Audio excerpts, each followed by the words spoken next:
Oh, Gorby almost went out. Mimsy's about to win this battle royal. Gorby refuses to submit. Nah, but see, Gorby's like Rey Mysterio. He can slide out in. Exactly. Right?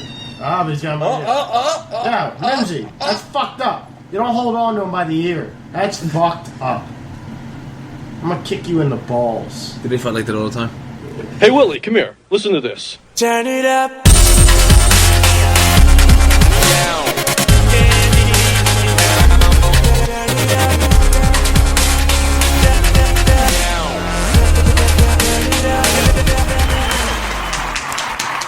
All right. You guys can't hear it, can you? Yeah, we got some applause going on. Thanks. All right. Thanks, folks. Thank you, everybody. Yeah. Thank you. Welcome to 3 Minute Thank you. Podcast. I'm Nick Tesla. I'm Brian McFadden. This guy over here. This guy here. This guy here. We're just talking over each other. Hey. And then it just got silent. Awkwardly silent out of nowhere. All right. What's going on, world? What's going on, world? So, welcome, everybody. Thank you for showing up to the show. We're going to show you some things that need to be shown today. Then afterwards, we're going to go to Shoney's and hopefully... Some things Don't you mean tell them some things? We can't show them anything over a radio. Ooh, he made a good point there. No, but what we're doing is we're arising thoughts in people's heads, and what happens with thoughts is images. We're planting images arise. seeds. We live in a visual world, so unless you're a blind man, you know, actually, especially if you're a blind man, we're definitely showing you some stuff, you know what I'm saying? True that. Nobody shows a blind man anything, but then again, everything a blind man experiences, he's being shown. Oh, philosophical. Oh, snap. We might know what we're talking about. Yeah, I don't know. So thank you, everybody, for joining us. It's been a whirlwind. I just got back from Death Valley. Just flew in. Boy, are my arms tired. Boo. I don't think they have the crickets on this little soundboard. Yeah, that was looking for the crickets. Anyway, It should have went a little harder than that. Anyway, well, Death Valley. That was that. It was a great start. A horrible finish. I'll tell you what. Today we got a wonderful topic. A wonderful topic as far as if you want to make pretzels in your brain or make pretzels out of your brain. If you're bored, got some time to spend thinking, you just want to think, here's something for you to think about. Yeah, no, I don't think this is if you just want to think. I think if you just want to think, go stumble across some Alan Watts or some Terrence McKenna. No, don't. If Listen you want to our to break show your first. brain, Before you do that, listen to our show first. if you want to break your brain, okay, then you can look into: is the United States a corporation or is it a country? All right, to the average layman, to 98% of people out there, okay? I don't want to say 98% because you still got the 1%, and I'm pretty sure 99% of the 1% know exactly what we're talking about or have a very good idea of what we're talking Well, you're about. forgetting the manipulating that 3%ers, system. so maybe you should go with 96%. I don't know. I think we're splitting hairs here. Basically, most people would tell you if you told them the United States is a corporation, and I've experienced this. I've known the fact. Oh yeah, that the they'll United tell you States you're is a corporation. flat out wrong. You don't know what you're talking You're about. full of What the crap. hell are you talking about? And No, it sounds it's sounds not. fantastical. It sounds like people have just looked into the political, economic, or the socio-economic political system that we have in this country and have mistaken it for a corporation because it has so many. It is influenced by corporations and has been influenced by corporations for at least the last century. So Read heavily. as lobbyists. But there would be a lot of people that would say, "Oh, they're just confused. They don't." I recommend that anybody that believes that go take a political science class, and they would understand that the United States is not a corporation. That the United States is a government and a governmental body, and there's a federal government. There's many layers of government, but it's not a corporation. And you tend to believe that. Most people tend to believe that, especially honestly, and when you tell people that, when you've looked into all this, and you tell people that, and you come across somebody who's, I don't want to say educated, but somebody who's spent a lot of time really delving into politics themselves, whether it be on the Republican side, Democrat side, Libertarian side, whatever it is, you'll find people who really do believe that this is a government. And wait, no, we have a form of government. It's called a republic, even though a lot of people think it's a democracy. It's called a republic, and we have a constitution. For the record, our founding fathers never wanted a democracy. They hated the word democracy. Because in a democracy, 51% of the people can vote to kill 49% of the people. Yes. Exactly. That's a democracy. Exactly. A republic means every single person has a voice. This land is, or the whole entire system is predicated on every single individual and the individual's rights and freedoms. You know, and that's a good thing. Supposed to be. I think we started out with a republic, and I guess the forming of the District of Columbia, because I don't know if a lot of people don't know, but some people don't know that Philadelphia was originally the capital of the United States, and then it was Washington, D.C. was created, and everything was moved on down there as far as the running of our country. So Philly was the first and District of Columbia. But the creation of Washington, D.C. is actually provided for in the U.S. Constitution, Article 1, Section 8, Paragraph 18, that we discussed during the Oregon standoff. Yes, exactly. So a parcel of land is to be determined and 10 square mile. So it was actually to, I guess, honor the Constitution, or doing what the Constitution said to set up Washington, D.C. But in that process, I believe, is where this whole shenanigans of, you know what, let's turn this shit from a country into a corporation. Let's make money into a off business. Yep. Let's make money, because you know what, we may not survive. We got a great idea of a system here, but we may not survive. What? I'm trying to think of... I'm going to throw this out there early. What? We signed... Well, everyone remembers 1776. That's the year that sticks out in everyone's mind. I remember 1864. Well, what else happened in 1776? Adam Weishaupt created the Illuminati. Yes. And those rich bankers had ties to Adam Weishaupt. So we're just going to plant that little seed now before we get going. Yes, and that could have definitely had influence. Oh, shit. Huh? I didn't even know that I didn't know anything about that. Oh yeah, we're actually going to touch on on a future show of the possibility, and it's probably going to end up being on the United States Corporation Part 4. This is Part 3. If you want, we've done a couple episodes on it already, and it's so big that it's hard to even delve into, even on a 2-hour podcast. I think our first one went almost 3 hours. That's what I'm saying, exactly. Because I think we originally started with, is the U.S. still a British colony? And that's how we discovered that it's a corporation. We're going to come back around to that. That's what I'm trying to say, is on Part 4, we're going to come back around to, could the United States still be a British colony? And also, either or, did Adam Weishaupt assassinate or murder George Washington and take his place? Ooh. In a time when pictures, media, things like that were not abundant and in everybody's faces, how hard would it have been for somebody that remotely looks like George Washington to take his place? Or looks like any politician to come in, murder that person, and take their place and assume the role of that person's everyday daily life. And anybody who says, wait, you're not that person, get out of here. I'm a powerful person. When you get out of here, or they're assassinated. Security. They're basically removed, you know what I'm saying? So I don't know. That's something we're going to come back around to. But what do you mean I'm not George Washington? Joe, get this guy out of here. But exactly though, he's right. Unfortunately, I can actually see. Sometimes I wish I had my own TV network for little things like that. Hey kids, hey, yo. The kittens are trying to maul each other, ladies and gentlemen. MJ, stop it! You see me? I say you stop. Wow, that little cat's a little fighter though. He's got balls, son. He's like his dad. Gets them from his dad. Tell you what. Wait a minute, he's sitting. He's acting like he's looking out the window. He's waiting to make another attack. He's being sneaky on Mimsy. So back in 1871, the District of Columbia was formed, and we talked about this a lot on the previous episodes that we did on this, but District of Columbia was formed. But at that time, there's many who speculate, and there's actually pretty good documented evidence of this being the case, that the United States, it wasn't that it was switched, it's that the non-corporate entity that was our country and our government at that time was basically incorporated. And we took on this mentality of, we need to start incorporating. Everything needs to be incorporated and turned into a business model, so that we can a profitable business model that we can make money off of. And we're not going to stress to anybody. Anybody who's looking into it can see plain as day what's going on. We're not going to stress to anybody that anything has really changed. We just created the federal government. That's all that we did, was create the entity called the federal government. You know what I'm saying? But by that, all of a sudden, because I think before that, towns had still incorporated. I believe towns and cities still had the ability to incorporate, or at least get a charter. That's a big part of, that's the origins of incorporating, was you got a charter, and your charter had a term. That's why there's a lot of people who think that they should bring back charter limits, which is basically like you get a business, your business is for a certain purpose, and you have a certain amount of time or a certain objective to accomplish, and then your charter's up.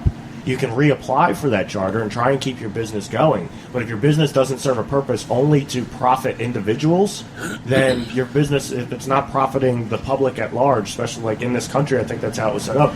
If it's not profiting the country at large or the public at large, then you're not going to be given a license to continue basically stealing money from people so that you can make money. Yep. And charter limits were limited. But isn't that what capitalism is? You get chartered, you have, Isn't that really what capitalism comes down to?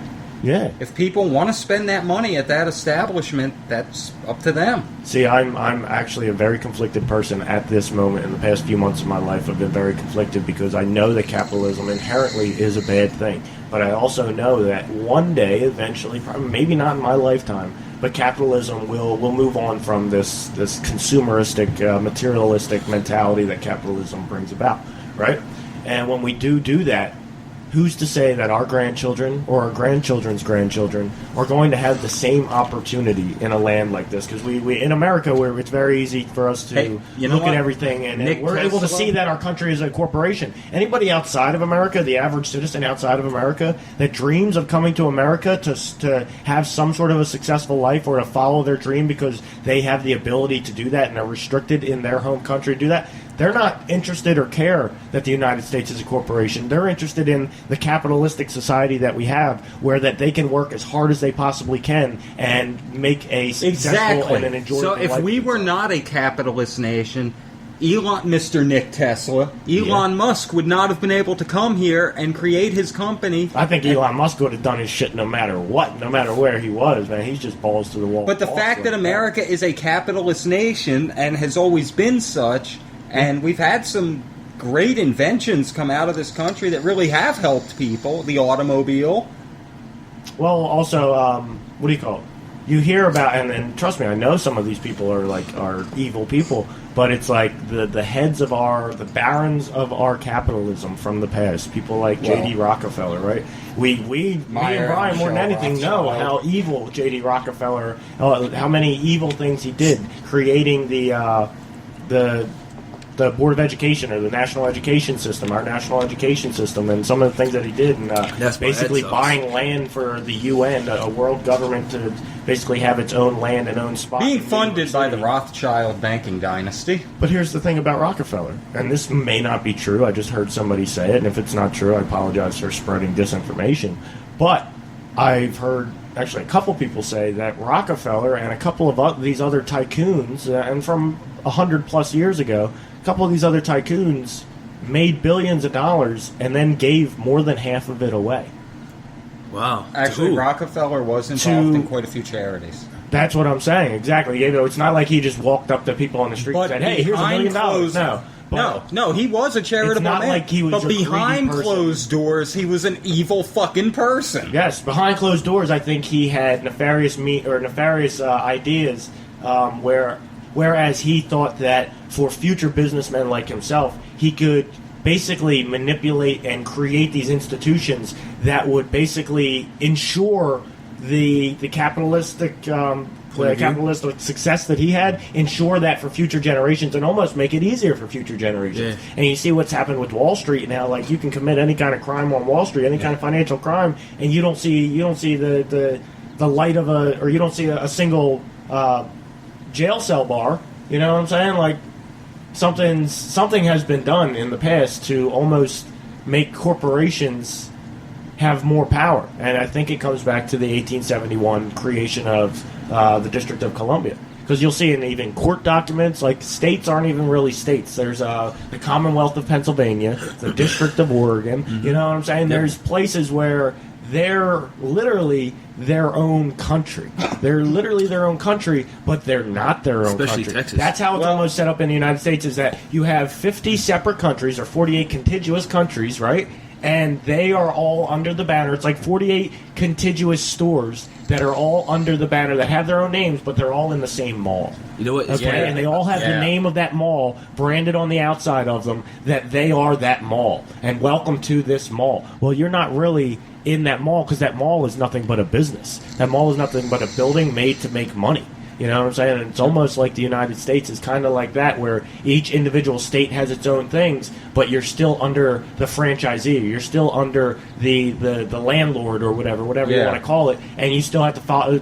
Hence why you can pass all these laws legalizing marijuana, but until the federal government passes any laws to legalize marijuana, banks want nothing to do with the industry.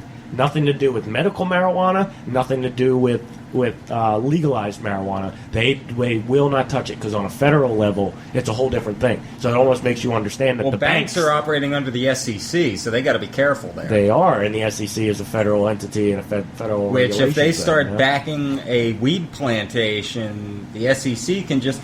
Hey, but we just decided we're going to audit the entire history of your company. Come with us to this cushy jail cell. Well, that's kind of what we were alluding to on the weed legalization episode, is that they're going to eventually legalize weed because it's a financial opportunity for many big businesses. Big billions, okay, but what's going to end up happening is they're going to rape the plant of cannabis. They're going to rape it and change it. Like, have you ever seen the South Park episode where they talk about George Lucas raping Indiana Jones? Yes. That's basically what they're going to do to what we know of weed. And it's like, that's a really bad thing, but that's how we almost are guaranteed that they're going to legalize it. Are they doing that with alcohol? Because I know during the Prohibition, you know what I mean? That was a huge profitable drug. So what, alcohol? Yeah, alcohol. So did they rape alcohol? What do you mean? Alcohol has been raped through and through. That's what I'm saying. The state of alcohol nowadays, and I despise alcohol in every single way, shape, or form, but the state of alcohol 20 years ago was a completely different state of alcohol that we have today, where you see bars popping up in little towns like that. Not this little town of Riverside, where it had the most bars per square mile at one point. World records. But you see bars popping up in little towns like in the heart of Delran, right up the street.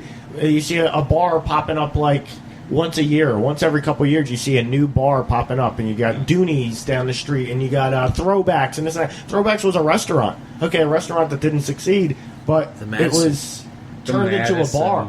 You know what I'm saying? When I saw the White Eagle get shut down, and that the town of Riverside wouldn't give them a liquor license to be a bar again, so whoever bought them, the liquor store that bought them, was trying to turn it back into a bar because people spent their lives in that place. So obviously there's people spending money. Well, for the in there. longest time, it was the only place around to go shoot pool. But now we got a pool hall up the street in Delran. Brian, you're part alcoholic over here. As he sits here drinking a Keystone Light. Yeah, full disclosure.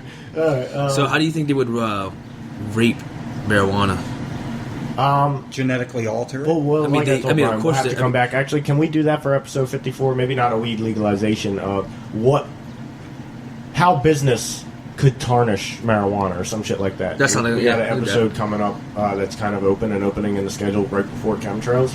So I think we should touch on that again. Yeah. Because that's something that I could sit here for a whole hour and talk about. And we got another at least half hour, 40 minutes, and I'll end up changing the subject of the show to that. Yeah, right. About that. And then we'll come back around to a 4-hour show. But the United States is a corporation, okay? That is a very hard thing for most people to understand because they look at Kmart, they look at Walmart, they look at they look at stores, okay? That's how they look at it. And that actually is a good way to look at it because you all of a sudden understand that we are the commodity. We are the product on the shelf inside this store that is the United States, and we are actually used as collateral. And when you hear that, it's like, well, what do you mean by that? And for me, I make large jumps that I know are kind of unfounded, but what about the people that disappeared? What about rendered people? What about people that just disappeared and are never found again? And those people didn't have enemies. They were just taken. Was their body sold to another country where a high-level politician needed a healthy organ that person, they kidnapped them, made sure they had, and sent off to that person, and nobody ever hears about it or knows about it again? It's like we're like cattle. Thought, you know what I'm saying? We're kind of like owned, and it's really sad. And one of the things, I don't know if we mentioned this on the other shows, is that back in one of the things that I've heard about, haven't been able to fully research into it, but have a little bit, and what I found confirms it, is that back in 1932 or 1931, the country went bankrupt. The country went completely bankrupt. Yep. And how did we continue on surviving, paying any kind of bills, We took out a massive loan. Well, a lot of from people the say, fucking "Oh, that's when our Rothschild debt World started. Bank. That's when our national debt started, and the national debt started to grow then." And that kind of makes sense, but our national debt would have been, I believe, a lot higher than if the country was actually bankrupt and not able to pay bills, interest rates and things like that end up. But you're looking at money now versus money then. It's going to be lower back then. It is. It's kind of hard to understand. But there's a lot of people who basically say when we went bankrupt, the banking cartels that had already established themselves into power in the United States government or corporation that had basically taken over the boardroom, I guess you could say, of the United States corporation, these banking cartels that had moved in basically took the United States and used us as collateral. And used us as basically like somebody taking off their chain, like, "Hey, yo, Timmy, you owe me $25. What you gonna do about it? I got a bat in the back of my car right now. You about to meet the front up." You know what I'm saying? And it's like, "Hey, Jimmy," and then you take off your gold chain. "Here, take this. It's probably worth about $800. He's like, No. You hold on to that. But here's the deal. That's mine. If I want to walk up to you and snatch that off your neck one day, I can do it because it's mine. And you will now rent that from me. And if I ever need a link off of that motherfucker, I will come and take that link off of that motherfucker because it's now mine. Yes, you used it as collateral, but it's now mine. So the $25 is cool. We good on that. You know what I'm saying? So and ladies and gentlemen, that is what we are. We are the collateral. Yeah, we are the collateral, and it makes you, honestly, it makes me want to just get out the fucking country. You know? Right. Or at least go off grid. Because if you try and get out the country and just treat it as, I'm relocating, I'm thinking, I spent most of my life in America and I'd like to see the world, blah, blah, blah, and you just get out the country, then you can be like, you fucking fools, you know what I'm saying? But if you're like, you fucking fools, I'm getting the fuck out of here, all of a sudden you end up in like some jail cell, for some stupid international customs law or some shit that they wrapped you up in because you figured out what it was, and now you're trying to be the one cow that's walking out of the barn like, ha, you stupid motherfuckers, look at all you, I figured out a way to get out, and you're stuck in here, you know what I'm saying? And they're like, I don't think it's cattle prod. Anyway. So it comes back to the 1931 or 1930, whatever it was, when the country went bankrupt, and we could have been the banks planned that shit. And a lot of people say that's China, that we were basically sold to China at that time, and I don't believe that. I believe we were sold to the international banks, which is what happens nowadays. Even happens nowadays. The IMF and World Bank basically guarantee loans to countries that agree to their terms and their conditions. Mm-hmm. You know what I'm saying? And speaking of that, okay, so coming back to 1930, these international banks, the IMF and the World Bank, to I guess be exact, I'm sure there may have been a couple of other ones involved. Somebody knocking on my door? No. I don't think so. Knocking on Nick's door. Wow. Hi. And this is why Nick will not quit his day job, ladies and gentlemen. I gotta quit my day job, man. They're making me poor. Right? I'm making me poor by sticking with that day job. Alright, anyway, here's the deal. I got something to read you guys. What was I just saying? These international bankers, like the IMF and the World Bank, they own us. Or basically, they own us. That we were used as collateral. And before we were even born, mind you that. It was basically a contract that was signed that every new American that's born will get a social security card. That's your product code. The birth certificate is basically the receipt for you entering into the warehouse. And okay? that's why what it is. And if you look into maritime law, you can lose your mind looking into all this, because you start looking into maritime law, you start reading Black's Law Dictionary, and you're like, holy shit, like... That's why your birth certificate looks like a banknote. Well, you know, yes. The Supreme Court... Bet you didn't notice that, did you, There was just a ruling by the Supreme Court. Yeah, I don't know if it was just within the past few weeks or the past few months or the past couple of years. But there was... I just saw a news posting that the Supreme Court ruled that it is not a right but a freedom, or not a right but a... I don't know, what are the two things? Basically... Privilege? Yeah, exactly. It is not a privilege, it is a right to drive a vehicle on the roads. So you don't you don't need to register your vehicle. You don't need to do all of that shit. Like, of course you need to, because as soon as you start driving without that shit, well, the policies that are in place are going to start racking up fees and fines, and they're going to tow your car because of those policies that are in place. Of course, you can try and fight it and take it up to the Supreme Court, but if you don't have the money to do that, well, unfortunately, you've been screwed by the system. Welcome to the corporation. And another guy, a buddy of mine on Facebook named Michael Heiss created a documentary called The Big Plantation. We've talked about the Big Plantation on earlier episodes, and not the documentary, about the group and the page on Facebook, and also he had a website.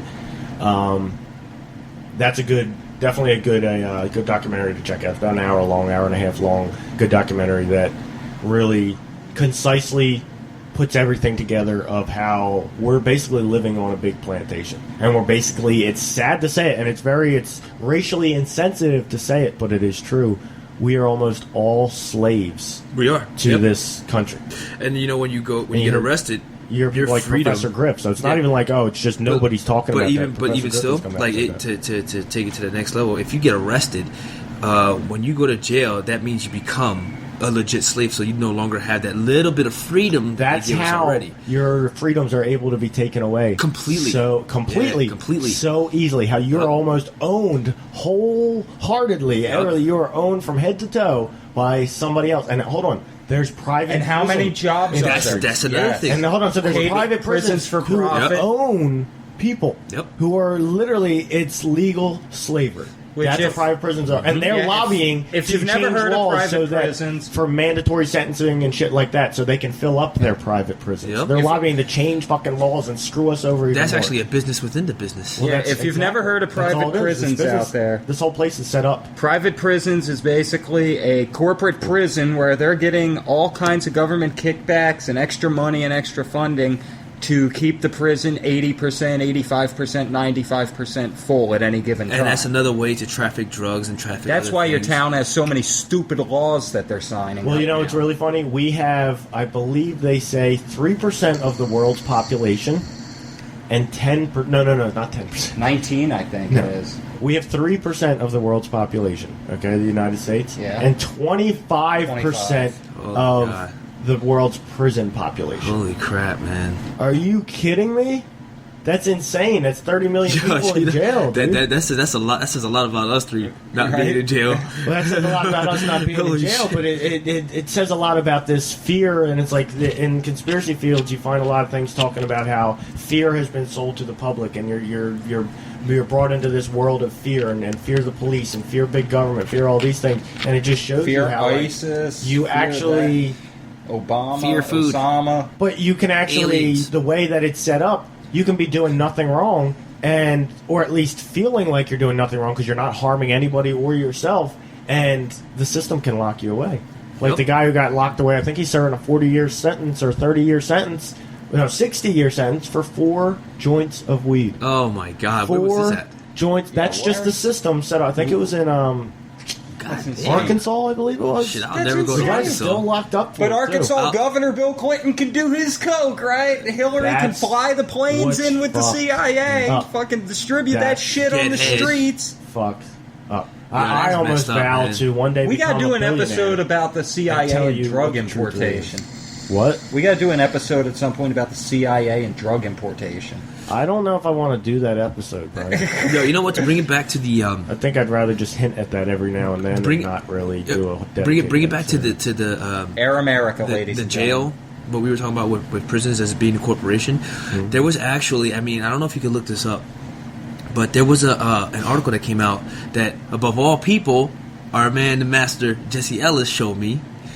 But it was pretty interesting about how we know that jails are a corporation, but how they used rappers to sell certain music, certain kinds of music, that there was a big meeting set up Oh yeah. that a couple of people put out to try to Always get on. people into prison. Yeah. So Yeah. that they were using that In the Well, 80s. see, here's because the thing. because That's because why the bills they allowed gangster rap to become exactly. popular. Well, listen, so hold that on. would become Because the popular culture. It's like for chicks in Black Dick. Once you go black, you never go back. Once you go to jail, Yeah. you keep going. You have that Jail. record. But you here's know the what thing. I'm Here's the saying? thing. So the rappers, You have the record, but you want to go back. the rappers said that they met with some of Not necessarily the everybody. most powerful and elite men. There was a group of them, and if I'm not mistaken, Busta Rhymes was one of them. To try to get people into prison because Puff Daddy's they one of were them on saying video. that He there did. are that the people wanted to use prison to make money. Yeah. And they could probably get kickbacks from those corporations, those private prison corporations. And actually, private- Rich, you can actually find on YouTube right now, there's video of Tupac in the early 90s talking on MTV. Exactly. On Yeah, I MTV think I've seen News that before, talking yeah. about the Exactly. Illuminati. Yeah. And P. Diddy's looking, or Puff Daddy at the time, or whatever the fuck name he went by Exactly. back then, is P. looking Diddy, at him Puff like, Daddy, Papa Diddy, shut Pop. the fuck Yeah. up, dude. You're going to get us killed. Like, Yeah. he's looking Yeah. at him like... No, but Pac was. I think Pac was probably approached by a couple people about that. And he was I could like, guarantee "Wait, it. what's the grand plan here? To fuck motherfuckers over and to screw motherfuckers over for the dollar? To fuck over fucking our brothers and our sisters? Yep. Yo, fuck you! I ain't doing that shit. I'm gonna fight you. I'm gonna fight y'all motherfuckers. I'm gonna tell everybody about your shit." Yep. And that's what fucking Pac did. And that's what people don't understand when I'm like, Pac was real, Biggie was fucking fake. I hated fucking Biggie. And they're Why? like, what do you mean? Biggie was the What are you shit. talking Biggie about? was so awesome. Biggie's the man, bro. Yo, Biggie was fucking just like fucking P. Diddy was fucking just another part of the played into the fucking Played the role. system. Rick played Ross. the fucking role. Wait, so you think- Look at Rick did the Ross. fuck Wait, up. so what? So do you think that's why Tupac and P. Diddy were killed? Because Tupac... That's P. what- Diddy wasn't Tupac, killed. P. Diddy not P. killed Diddy, Tupac. not If P. you Diddy. look deep into No, it- not P. Diddy. I mean, P. Diddy was involved Biggie. in the killing of Yeah. Tupac. So they killed between Biggie and Tupac. Do you think that is because Tupac was kept talking about the Illuminati that they killed him, but to Yeah. make it match, they killed Biggie?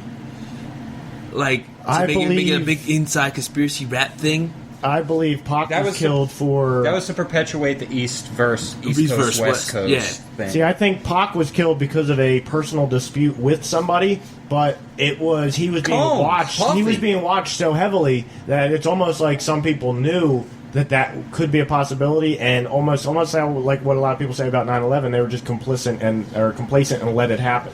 And people knew that Pac was on the verge of getting himself shot because of the feathers that he was ruffling with the wrong people and Suge Knight's people and shit like that. You know what I'm saying? Suge Knight actually went to jail Suge for Knight it. was fucking involved in the shit, and he was with him that night. There's a lot of speculation that Suge Knight was involved in the shooting of Pac, and how did Suge Knight walk away from that shit, and Pac ends up dead? That's a you bad know what guy, I'm saying? man, Suge Knight. Suge Knight's a bad motherfucker. I'll tell you what.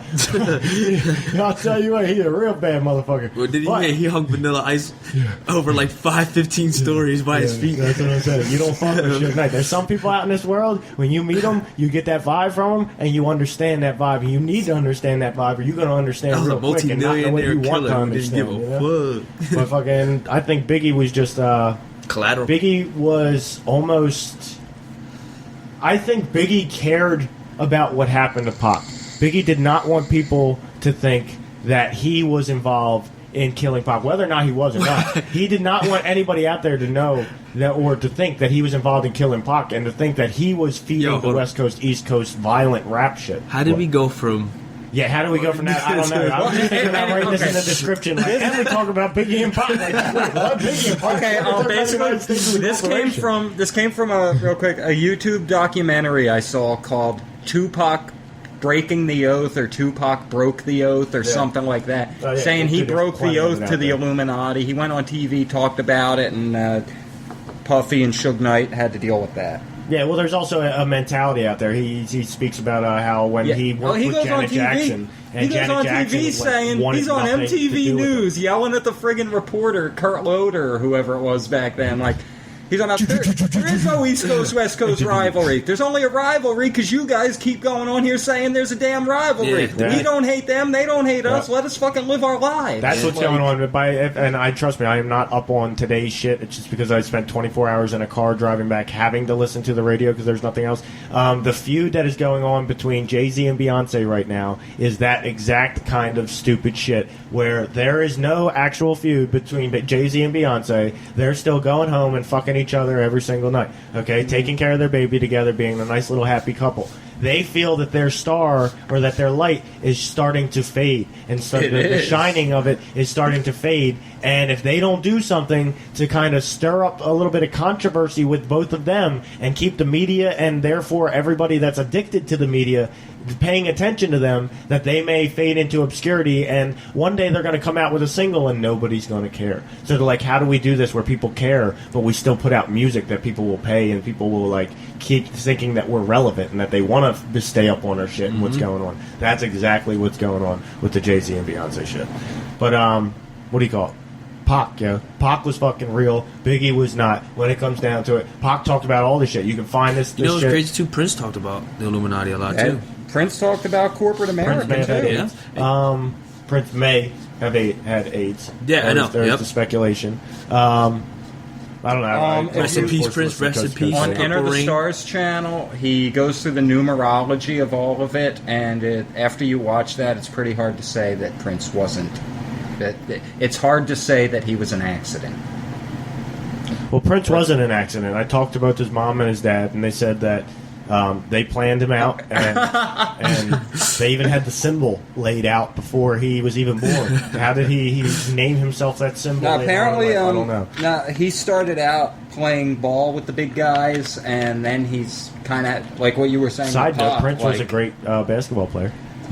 Really? Well, Side note. Apparently, he had an awakening after he got huge, and kind of like how you say with Pac, like, no, we're not going to screw the people. Fuck this. He had one of those moments. Well, it's also and you see another way to for people more recently for people to try and understand maybe what we're talking about is what happened with Dave Chappelle. And Dave Chappelle was not wanting. Basically, he was being pushed by Comedy Central I'm not to wearing not that do dress. his own brand of comedy. To do a brand of comedy, yes, there was a lot of talk about the dress and him being asked to wear a dress, but he was being pushed by Comedy Central to basically enforce these stereotypes and these new stereotypes that they want the people to find funny and no longer find offensive, and let's make what was used to be funny or what used to be offensive to so many people, let's make that funny to so many other people, so then we create dispute between two groups of people. Some people will say, what's wrong with you? That's obviously hilarious. Come on, Dave Chappelle's the funniest guy on earth. And other people being like, that's fucking racially insensitive like a motherfucker. Or that's trying to basically tell young black kids to go out and fucking smoke some crack or fucking, you know what I'm saying? It's like the type of shit. And he saw that and saw right through it and was like, you know what? He was about to sign a huge millions of dollars deal and was like, I gotta walk away from this shit. I signed this deal like I'm contractually obligated to do this shit, or else my life is going to be hell, or I'm going to take this money, look like a fool, and feel like I have to give it back or some shit like that. You know what? I'm not going to sign this shit, and I'm out of here. Because people are going to say, why the fuck aren't you going to sign that? You're the most popular star on TV. And it's like, I'm fucking out of here. Because I don't even know how to word this shit to people where they're not going to think I've gone completely off the deep end. That's the saddest part. They're also doing an Illuminati ceremonial thing. That's why he didn't want to wear the dress. You have to go. You have to go through certain. When you get to those steps. certain levels, the people that are paying you $1 million paychecks, it's like, hey, there's a retreat in the Redwoods this weekend, and it's actually kind of a requirement. Mr. Bullshit in his hand, the guy who signs our checks, Mr. Bullshit in his hand, he's coming up. Yeah, bullshit in his hand. He's coming up, and he wanted to talk to everybody. We got about 20 of us going up there. It's going to be a lot of fun. And all of a sudden, you get up there and you think it's real nice. Man, the Redwoods are fucking beautiful. Blah blah blah. This is your first experience with it, and all of a sudden, it's fucking not Bohemian Grove, but all of a sudden, you're taken out to some field that's like you didn't even realize existed in the middle of the redwood forests. And there's some stone slab in the middle, and they bring some like 14-year-old girl coming up crying in some white gown or some shit, and they lay her down on the shit and tie her down, and they fucking take knives and all, and it's like, yo, wait, what the fuck is going on here? And they're like, you don't understand. You want to be a part, then you have to understand the sacrifice of being a part. And it's like, whoa, whoa, whoa, whoa, whoa, whoa, whoa. You know what I'm saying? And if you say whoa, whoa, whoa, whoa, whoa, it's either you're killed right there, or you're completely like you're back to being one of us. You know what I'm saying? It's like they will make sure that you're not covered by any media outlets, or they'll make sure that you don't get any jobs where you end up on TV or in any movie or anything like that. You're not. But if you play along and they actually like you and you're like all about it, they're like, let's get this motherfucker signed up. All right, let's get him. All right, you're gonna start telling people that you're with the Church of Scientology. All right, and this is what we do. You know what I'm saying? You look at Tom Cruise, all the movies he still gets. It's like somebody is behind that shit. Like, even though he's fucking batshit crazy. We gotta keep giving him. That's why I find it ironic. He's sucked the dick of the devil enough times. That's why I find it ironic that he starred in Eyes Wide Shut, because that was basically Stanley Kubrick's final. All right, you know what? I know my time's coming, so I'm gonna put it all out there right now. Like, no such thing as coincidence. All right, that's funny. I think we got to get back to the United States as a corporation, which all of this ties into. Yeah, okay? What I'm saying, yeah. So we're going to take a real quick break, a good 30-second break, maybe play a little advertisement, you know, and then we got to pay the bills, you know what I'm saying? And then we'll be right back with the rest of this United States corporation. 5, 4, 3, 2, 1. Do you like air? How about food? Do you like to lay your head on the pillow at night? Then check out 3NN Podcast. The perfect podcast for all you normal people. And we're back!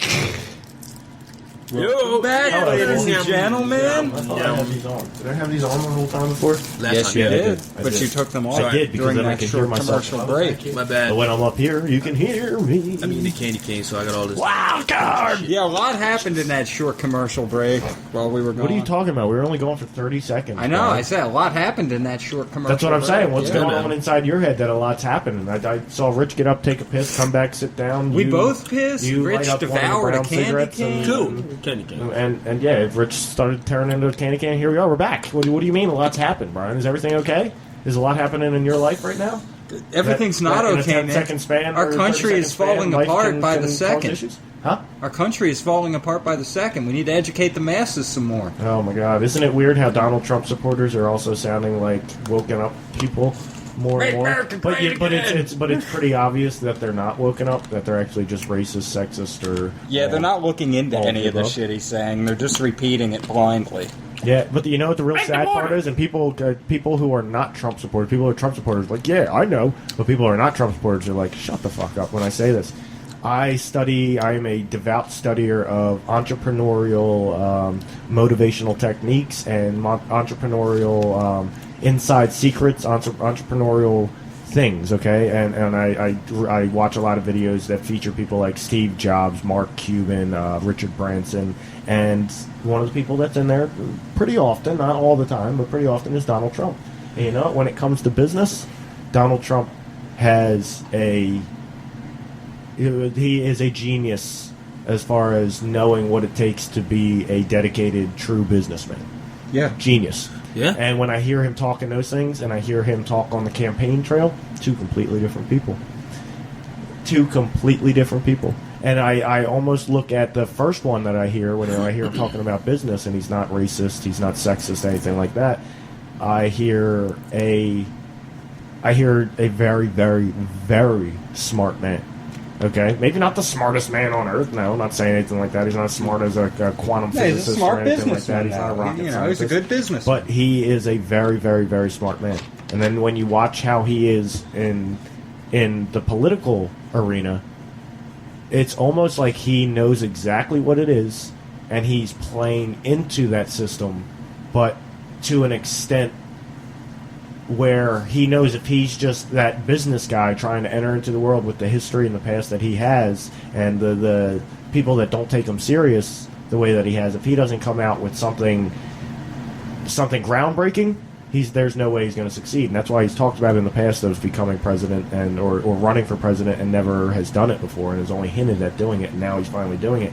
And I really feel like he has the money and the resources available to be able to, either he's done it himself or over the last few years has studied the American sentiments, the sentiments held by large percentages of Americans. Yeah. And has the basically stuff people don't talk about. He probably looked at, well, all these guys are talking this CNN perspective. Let me look at this RT and this Alex Jones and I Glenn don't Beck know, people. maybe a little bit of that, but I think He's been on more- the Alex Jones show. I think more several of times. studying the sentiments that are not fed to us by the sentiments that we have to believe by the media. You know what I'm saying? The sentiments of that we need to get these Mexicans out of here. You know what I'm saying? The sentiments of a lot of like redneck white people, what a lot Plains of of the people Fears. would say that like redneck white people have. But those Born into fear. those sentiments that people have, he's basically like latched onto those and made those his like calling card, you know what I'm saying, or like what he talks about or whatever. And I think it's all just a ploy to get himself, almost how Obama did it. He learned kind of from Obama a little bit. Obama used the ploy of the disenfranchised young people of this country who are tired of the political system and gets nothing done, and he played right into the hands of that. And I was one of those people that thought, oh my God, this guy's going to change shit. Like his shit, he's talking change. Yes, we he's actually can. talking change, and it's like, hold up. This is the first black president, and it's like it's almost iconic to have the first black president being the first president who actually understands like that there's a lot of bullshit that we got to really we got to start cleaning up this bullshit and a lot of like political bullshit. Well, as far as the politicians are concerned, when they start talking about change, I hope we learned from the past, and this time instead of saying change, we actually ask what kind of change specifically do you have in mind? We asked for those questions. We asked those questions of Donald Trump, and Donald Trump gives us the wall. half-assed answers. You know what I'm saying? We're Or gonna build the wall. It's exactly. At a lot of his rallies, you can It's actually find realistic. him. There's a wall on the southern side of Mexico to protect it from invasion from whatchamajigget, not Colombia. Okay, what's the how long is that border?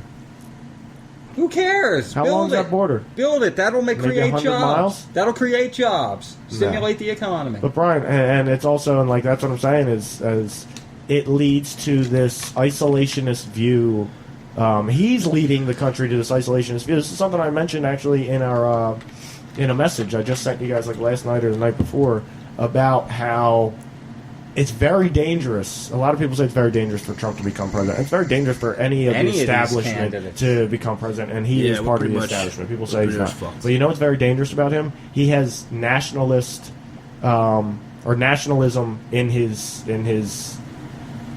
vibe you get from him is very nationalistic. Okay, very of like, this is our country. You know, say we need to take care of here first. We need to get these Mexicans out of here. You know what I'm saying? Like, very nationalistic, right? You know but who else was like that when he was running? Hitler was like that. But listen, Yep. we already have a Zionistic system in place. Okay, it can be debated how Zionistic it is, but we have a very Zionistic system in place. Trump is trying to be our Adolf Hitler and fight the Zionist He's not trying banks. to be. I don't think he's trying to be, honestly. And Brian, I would save that whole.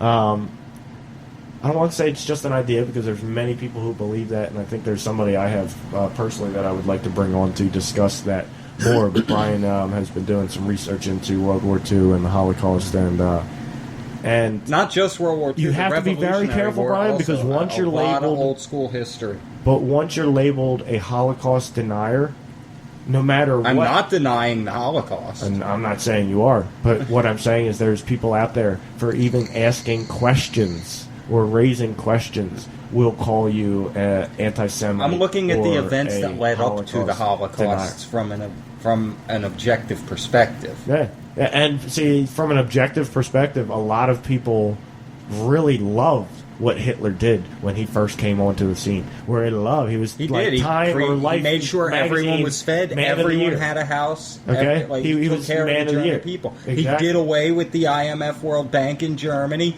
created their own system here's of my currency, question. got them out of deficit. Was that Zionistic system already in place at that time as well? Yes. And he rose up with his nationalistic. See, the people idea got behind of coming his to ideals, power, and he actually kept his promise. but the idea of coming to power behind the purpose or one of your sole purposes, it can be debated in who coming to backed power, him, but of separating yourself and did what he said separating he your would do. people from the other people because of the color of your skin or your religion or your beliefs, right? Separating each other, rising to power with the idea that we need to separate, inherently causes issues, inherently causes problems. You know what I'm saying? So you'll see that you see where it ran into problems with Hitler, and I see we can really run into problems with that with Trump. And the problem with the United States is the difference between the United States now and Germany then is the United States now. Yeah, okay, it can be argued that they have a problem with immigration and people coming into the country stealing jobs. Okay, that can be argued by a lot of rednecks and hillbillies out there. Okay, and I'm not saying those people are completely wrong. Okay, like, that's not stereotypical right there, right? We're here. Come on, we're in the Northeast here. We're in the Northeast. Go Fuck the Appalachian. South. Yeah, let's start It's the a Civil War Jersey up again. thing. No, what do you call it? A lot of people will say that, but they don't want to think about the outsourcing of jobs by major corporations. You know what I'm saying? They don't want to think about that kind of things. They want to point the finger at the easy guy, the guy who just moved in down the street with 4 kids that you think stole some hard-working white dude's job or some hard-working American's job that worked at Walmart. You think he stole that janitor job down there at the Walmart on Route 47 or some shit. Like, shut the fuck up and really, like, understand what you're doing. Here's the problem with America. Here's the problem. You can't have those nationalistic ideals. You can't push those nationalistic ideals because what is America? A country full of fucking immigrants. Pardon my language, but we're a country full of immigrants. The people that call themselves Americans at one time in their heritage and their lineage were not from America. Hey, hate to even break it, even though I like to say, well, us Native Americans, we can actually say this land is our land and it ain't your land. You all immigrated here. But Native Americans even immigrated here. Yeah. You know what I'm They came saying? from South We all immigrated from somewhere off of Pangea once South that shit America split up. and You know what I'm northern saying? Russia. Yep, South America, north of Russia. Yep. Because that strip, It was all connected, that strip to the What I'm Alaska saying. used to be above So, you know whose land this is? Tweety Bird out there. No. The turtle you Dude. see fucking crawling across the road. Don't hit that motherfucker. okay, It's they're his more land. This is all of our land, What? man. This is It's all of our land. It's nature's but land. it's all so of- why not share? But that's what I'm saying. It's our Is we can't land. put up a fucking wall, But bro. listen, it's our land just as much as it's. We nature's can't put land. up a wall. All right. And here's the issue. What's the difference between saying we want to keep out black people from coming into this country? What's the difference between that and 50 years ago, black people, keep out Mexican people coming into this country? What's the difference between that and keeping out black people, or not keeping out black people, but wanting to keep out black people and looking at black people as being lesser than us and that they don't belong here and that this is our country and they're trying to invade and we need to That's the segregate thing. them from us? It's and, not about they don't belong here. It's about the illegals. They want them to go through the process like everyone else. The illegals. But hold are on, getting is the free process handouts, not- They're getting Social But Security. They're getting fucking of all the voting people, registration. Of all the people, we know that the process is rigged. What is the topic of today's show? The United States is a corporation. So of all people, we should be sitting here saying, shit, those are people that don't want to sign themselves up into the corporation. They just want a better opportunity for themselves. Yes, maybe from our perspective, it may not seem right because we wouldn't go to Mexico and do that. We wouldn't do that Oh, we would ourselves get and look shot for a if better we did that in opportunity. Mexico. Well, Fuck. if, Nah, not really. No, I don't know, Mexican and we government. don't think about that. We don't think about that whatsoever. We did it with the fucking refugees. We didn't want refugees coming here. I heard one day I heard talking about on the radio that they were talking about turning a couple of the showboat in Atlantic City. There was a developer that was interested in turning that into not a refugee camp, but a place for refugees that from Syria and those areas affected by our intervention. Okay, How about a place for the fucking homeless people already in Atlantic City? that's what I'm saying. That exact sentiment. That's like the Trump sentiment of, and I understand we need to take care of everybody, okay? But, including our people. But we need to take care of everybody. That's what I'm saying is, and I heard on the radio that they were interested in turning the showboat into a place for refugees who came here and we're going to end up homeless people on our streets. Okay, so they were interested in helping out those people. And what happened a month later? The talk went from how do we help out those people to we don't want those people coming here. We don't want them here. Well, that's not America. America has always been we will accept you with open arms no matter what your problem is. Okay? And we're ashamed of our past where we've done shit like we've locked up Asian people during World War II because we were scared that they were involved in what do you call it? Because of Pearl Harbor type of shit. Yeah. We fucking put Asian people in internment camps and we're ashamed of that We shit. knew about And- Pearl and Harbor in advance. we FDR can't knew. look at any group of people of like you can't come here. What about the murder epidemic that's caused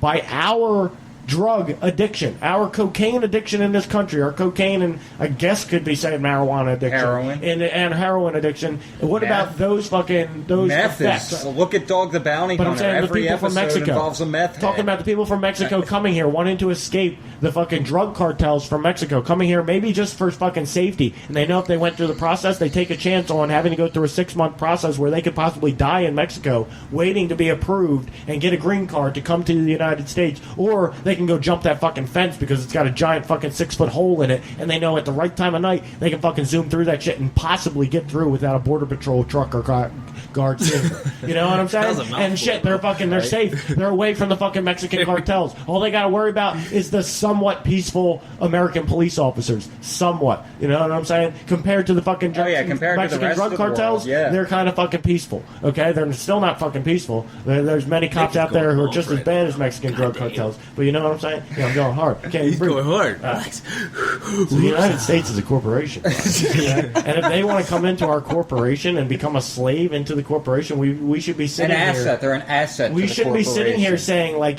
"Hey, well, we need to put up a wall to keep you from coming in and participating in our corporation. We should be saying, like, hey, yeah, here, come take my spot. I'm getting set up to get the fuck out of this shit because I'm fucking tired of being screwed over and being a slave to some fucking system that doesn't want to fucking... My contract's up, bitches. That wants to fucking screw me over. All right, but the United States is a corporation, and this is where it all began. Before Corporation Nation, okay? Anybody out there really interested in this topic? I think we did mention it on the last two corporation shows. Corporation Nation, yeah, but we have to mention it again. Did you watch it, Rich? Watched that. You watched it? Parts of it, yes. Parts of it. And it's crazy because I lived in Delaware for the greater part of the past 10 years, and I was living in Delaware when I watched that.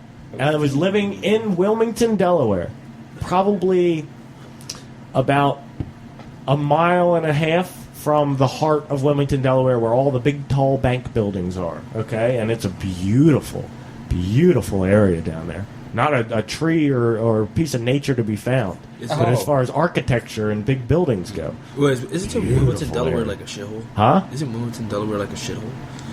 Wilmington, Delaware... there's two parts of Wilmington, Delaware, and they're interspersed and mixed throughout. So it's kind of like Trenton. There's a ghetto and a beautiful... There's actually like three parts. A ghetto, a beautiful like 150-year-old like Victorian houses that are upkept and owned by old white people fucking with their dog and cat and, you know, Really living like a normal Trenton. suburban life, right? And 2 blocks away is like the ghetto, and then 5 blocks away from that is like the... what do you call it, high rises and all the big business buildings and shit like that, like an actual inner city when you go to Philly, like the downtown metro area. Downtown I heard Wilmington, Delaware was a shit. Wilmington, Delaware feels like shit when you're there, that's for sure. Unless you live in Trolley Square or that area. Oh my god, it's the most gorgeous like place. It's the most beautiful place I've ever lived. It's like living in Savannah, Georgia, but up here in the north. That's pretty awesome. Yeah, it's amazing. It's like all the buildings are so old. It's so like architecturally beautiful and well taken care of. Nothing but like really nice people. But the sad part is you go 6 or 7 blocks away from no matter where you're in at it. You go 6 or 7 blocks away and it's like you're right back into the game. All right, this has nothing to do with the U.S. as a corporation. Well, it does have everything to do with the U.S. No, not as what a you're saying, corporation. what I'm about to say.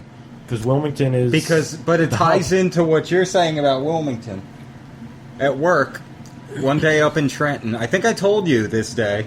I don't know if I told you, Nick. This one day, I'm treating this property in Trenton, and the house is kind of run down. You know, it's kind of right on the border of the ghetto and the nice and the industrial area. I don't know why. And so anyway, I do this property, and I'm going to the next one, and I literally go to the end of the block, make a right, and come to the first intersection. There's a stop sign, and already I'm seeing boarded up windows, broken glass, a dude on the corner. I'm driving a work truck with a company logo and like fucking what was it? Not fertilizer, soil amendments, lime.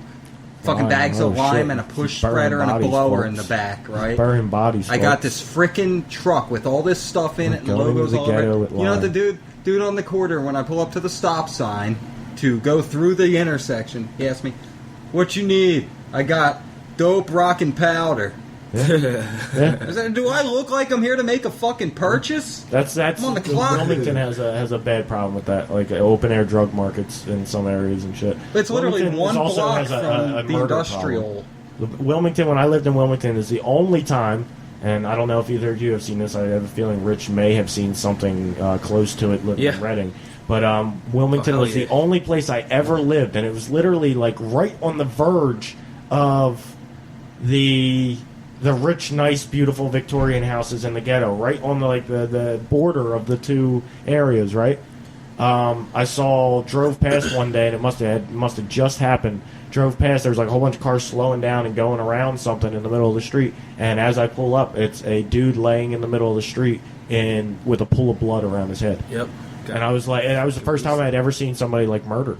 And I thought maybe he got hit by a car, but like after really, they'd stuck in my head. You see somebody on the ground not moving, like literally their body lifeless, and a pool of blood around their head, like it just happened 1 minute ago or some shit. Like I didn't hear anything, but that fucked my head up a little bit. And then I realized, holy shit, he was probably murdered. Like I live in a city that's like that has crime, has murders. You know what I'm saying? And it's like it's been called the murder capital, even though it's like such a small city. Like in comparison, the murder capital. It hasn't been called the murder capital. It's been called Murder Town, USA by Newsweek magazine like 2 or 3 years ago. And it's like when you drive through the town, you get that impression.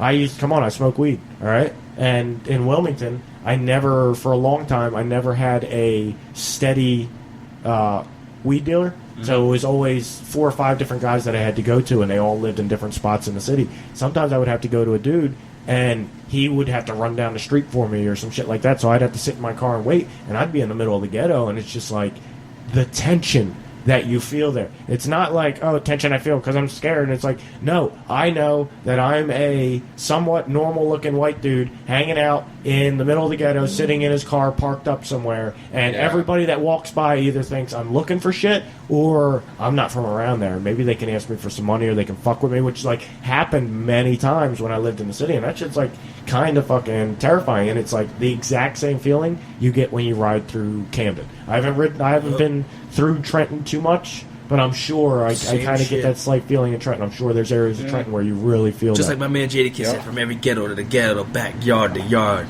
we all the same, man. Yeah, but I don't know, man. I don't know. Like I have a different atmospheres in each hood, but usually it's the same shit. That's something I think I like, a topic I guess I want to develop over the next 5-10 years, and I wonder how it will develop. It's the same but different outside in the world. Well, my hood, we go inside, hard, man. But inside the hood, it's its own world. I see inside the hood it being its own world, inside projects and certain blocks. But that's living in the hood is a business too. It's a business. That's what I'm saying. It's its own world. I love living in the city because it's its own world. Because every day there's hustle and bustle Shout going on out to the around band Fear from the 80s, from I think the UK or somewhere over that area in the European Union. They wrote that song. See, but what would people in the hood really think if like how you represent Reading a lot? Shout out, you know what I'm saying? Reading, PA 610 I'm sitting here repping Wilmington, you already know what it is. Trolley Square, yeah, all these shits. What if all the people in those hoods knew that you're basically living in a corporation? And what you call Reading is basically just some people that got together and said, hey, you know what we want to call this town? We're going to call it and they didn't create a town, they created a business. They chartered a fucking business. There's city corporate limits. What the fuck is corporate limits? You see that a lot in Ohio. You know what I'm saying? You see it a lot of places. The signs have been taken down, but they used to be up everywhere. Every town, when it incorporated, would put up its signs that say these are the corporate limits, because nobody really knew what corporate really meant. They were just like, okay, I guess that means. Well, in fairness, that's the town. The average everyday American doesn't have a copy of Black's Law Dictionary from the 1800s laying around their house. All right. Speaking of sources, this one we're going to have to go through. On the 4th episode, we're going to go through it. I think each one of us will take on maybe 4 or 5 of them. Each one of us will take on 10 because there's 30 little-known facts, and some of them will probably be easy to either dispel or easily confirm, and some will be a little more complicated that we may not fully understand even as we're reviewing them on the 4th show. But I want to go through them so people can do their own research, and then when they come back and listen to the 4th show, they'll know themselves if we're bullshitting them or not. You know what I'm saying? They'll know exactly what they already think because they've looked into exactly what we're going to look into. Okay? But it's some deep shit, so it's not just something we can read off real quick and hey. And we are in some deep shit, ladies and gentlemen. We are in some deep shit. You know what I'm saying? The only other thing I guess would be deeper would be to be talking about the secret space program. Deep underground military bases? No, I say secret space program. You think? Fuck the deep underground bases military on the moon. bases. Well, even shadow government's taboo these days. Even though it was in the newspapers in the 50s. All right, so this is a YouTube video. Yeah, shadow government is there, though. It's definitely there. But I think shadow government's something else. That's something to talk about in a whole other episode. But shadow government is the actual real government that's behind everything. And they're the one that's like the puppet master, I guess you could say. They're the one that's actually pulling the strings on the corporation. That's the real Illuminati. Just like how you have a group of board members or stockholders, who basically call the shots and call the interests of their company, or what the interests of their company are. That's what our shadow government is. All right, so this is a list from a YouTube video called the 30 unknown facts. 30 little known facts. They're definitely not unknown. 30 little known facts about the United States or about America. One or the other. It's something. Look it up. Awesome. You guys ready? Because this shit's going to hurt your brain. It's already hurting mine. I haven't even started reading it. All right. There's some crazy So shit. I think once we're done reading this, I think we should probably wrap it up. We'll let people look into this shit. Cause, let them stew on it. If you haven't already, you've had plenty of time to do so. Grab your pen and paper. Anybody listening to this? Grab your pen and paper. And any one of these that sounds like it's interesting enough to fucking look into, write it down and look into it. It may very well change your life or at least your perspective on what this thing called the United States is. All right, ready? The IRS, number one. The IRS is not a U.S. government agency. It's an agency of the IMF. All right? The source, Diversified Metal Products versus IRS et al. CV-93-405E-EJE USDCDI. Public Law 94-564. Senate Report 94-1148, page 5967. Reorganization Plan Number 26. Public Law 102-391. That's your sources for the IRS is not a U.S. government agency. It is an agency of the IMF. That's one of the ones that I'm interested in, but it's like, I that's one of the ones I'm scared of. Ding, ding, ding. Yeah, it's like, how deep Some of these scare me. In our fear-based society that we've been, like, this culture that we live in, some of these genuinely, legitimately can scare you. Okay? Even if you know it's all bullshit. Even if you know all of this is just a fucking computer simulation fucking set in the year 1,300,076. You know what I'm saying? This is still scary. All right. Number two. The IMF is an agency of the UN. All right. Source, Black's Law Dictionary, 6th edition, page 816. So that would be one of the old ones that's easy to confirm. Number three. The United States has not had a treasury since 1921. Source, 41 state, or it says STAT dot, chapter 214, page 654. Okay? So I don't know if that's statist, 41 stat, whatever. Statute, maybe? Shut up, Nick. Right? Shut up, Nick. Move along. All right, number four. The U.S. Treasury is now the IMF, International Monetary Fund. Which is somewhat common knowledge among what we call the awake people. Yeah.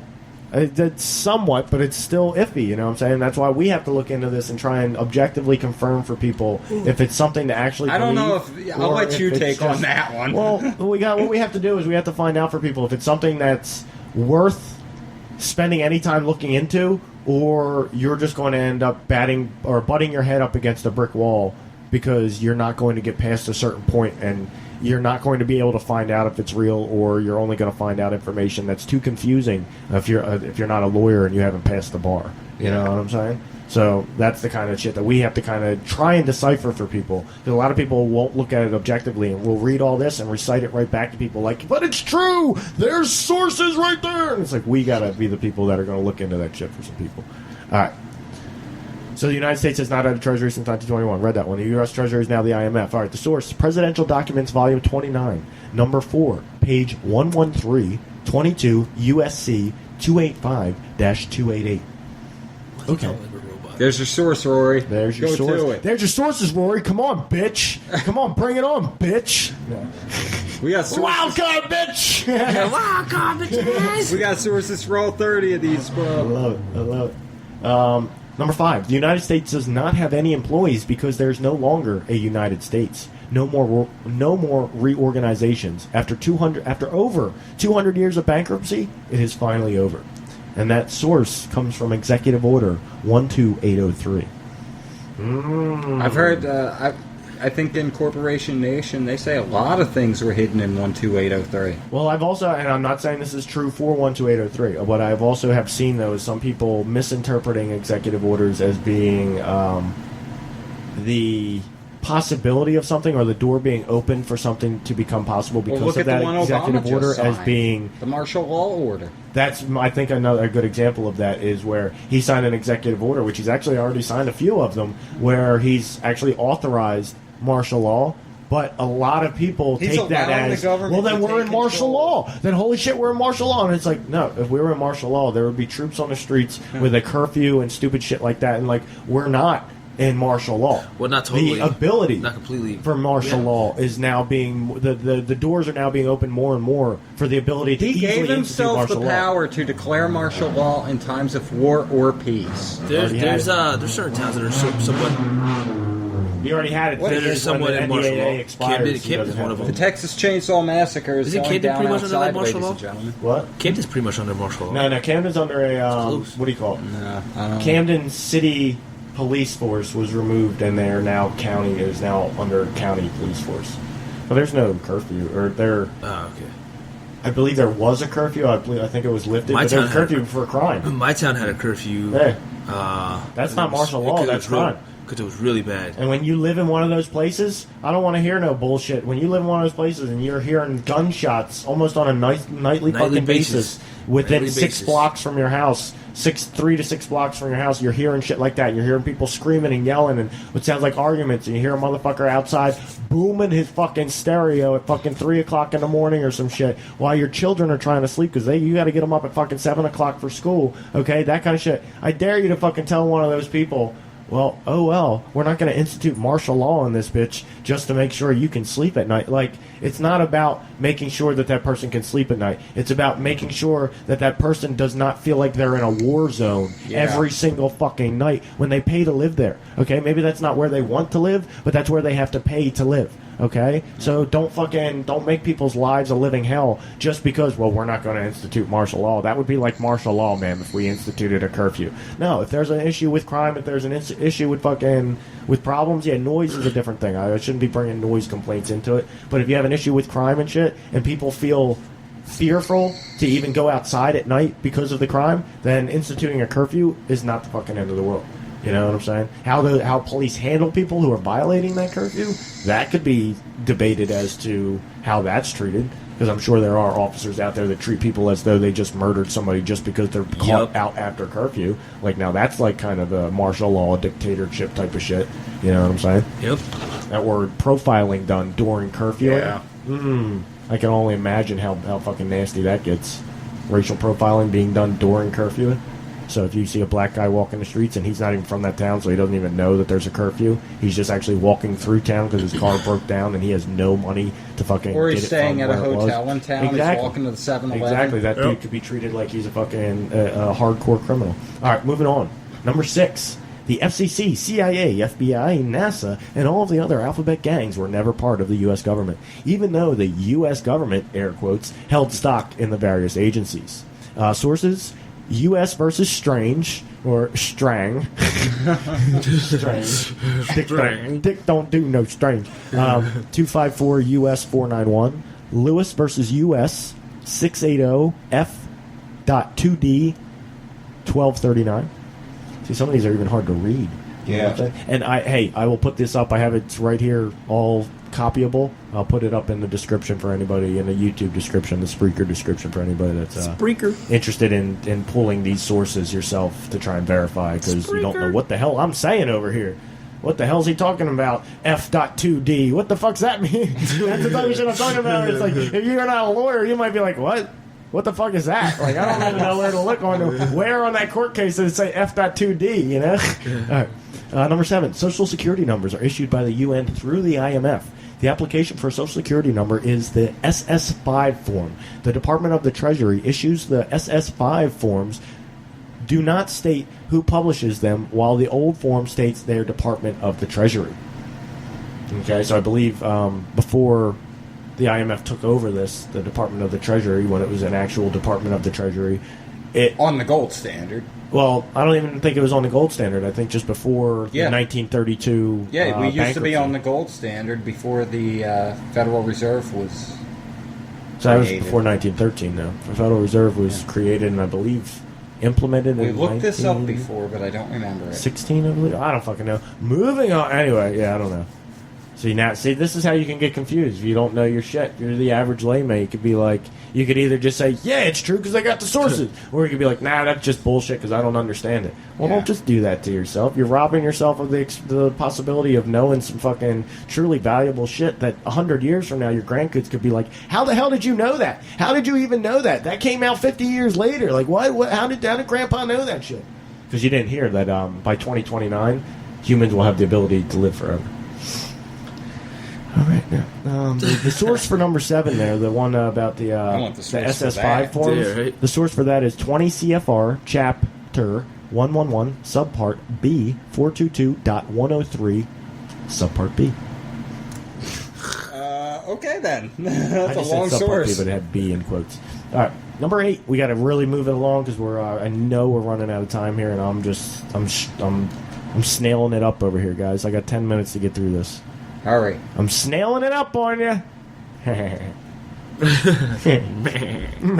right, number 8. There are no judicial courts in America and have not been since 1789. Judges do not enforce statutes and codes. Executive administrators enforce statutes and codes. Source for this: FRC versus GE 281 U.S. 464. Keller versus PE 261 U.S. 428. 1 Stat 138-178. Number 9.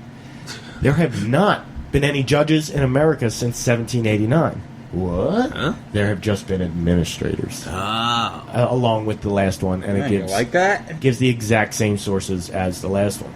And if you're interested in that and the whole court, how the court shit works and this and that, look at the maritime law. Maritime law and Jordan Maxwell, he's done amazing things. He's come out. He's actually and part of me starting to think though Jordan Maxwell might be a little bit crazy, and some of this shit might have just came out of the mind of Jordan Maxwell and not reality. But I'm not really sure. There's documentation here, so I can't make that claim until I look at the documentation, and we've looked at the documentation. All right, number 10. According to GATT, G-A-T-T, you must have a Social Security number. The source: House Report 103-826. And I have also heard that you cannot live in this country without a Social Security number. You cannot be a U.S. citizen without a Social Security number. Yes. Number 11. New York City is defined in the federal regulations as the United Nations. Rudolph Giuliani stated on C-SPAN that New York City is the capital of the world. For once, he told the truth. Source for this? Oh, yeah. We all gotta do it. What's wrong with this? Source for this one: 20 CFR Chapter 111 Subpart B 422.103 B 2. I don't know, the way it said it just seemed like I had to separate them. All right.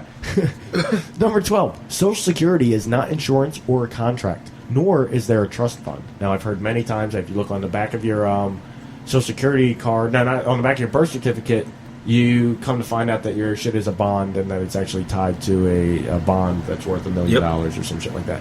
Which I'm not sure. I think honestly, the average person makes $1 million in their lifetime. I've watched videos of people basically calling a bank and reading the registration number, or the serial number off of their birth certificate and saying, I have a bond here, I'd just like to know how much it's worth, and calling banks or brokers and having them run it through their system, and they pull it up and say, yeah, that's a bond that's worth 1.3 mil, or, you know what I'm saying? It's like, well, I'm actually reading you my birth certificate. And they're like, yeah, no, you're not. Sorry, that doesn't make sense. You just gave me a real bond number. It's not your birth certificate. Okay, it's so, like, so here's an idea. What stops a person from walking into a bank and saying, hi, I have a bond here in my name. This is the number. I'd like to cash it, please. Because you have to get on the bond. And when you hand the average bank person working at the bank, the birth certificate, they're going to laugh at you and be like, yeah, what are you, on drugs? Are you okay, sir? Like, here's your birth certificate back.